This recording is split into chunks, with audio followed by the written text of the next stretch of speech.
Hi, this is Whitney from Purl Soho.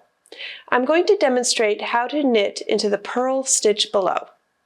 You might already be familiar with how to knit into a knit stitch below, like with fisherman's rib, but when the stitch below is a purl, things look a little bit different and you might not be sure where to insert your needle. So here's what you do.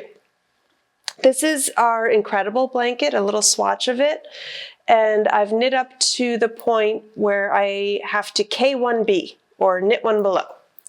So to do this, I insert the tip of my right needle into the purl stitch below the next stitch, from the front of the work to the back. So here's the purl stitch. There's a hole right below that purl bump, and I'm putting my needle in there, wrapping my working yarn as I would for any normal knit stitch, and pulling the stitch through. Again, just as usual for a knit stitch.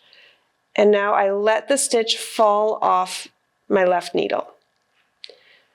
The next stitch in this pattern is a purl, so I'll go ahead and do that and show you the knit one below again. Bringing my yarn to the back. Here's that little purl bump, and then the hole right below it is the stitch below. Inserting my needle, wrapping the yarn like a normal knit stitch and pulling it through, and then letting that stitch off the left needle.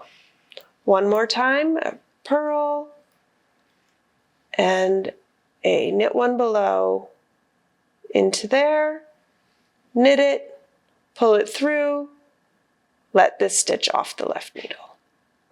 That's it. That's knitting into the purl stitch below.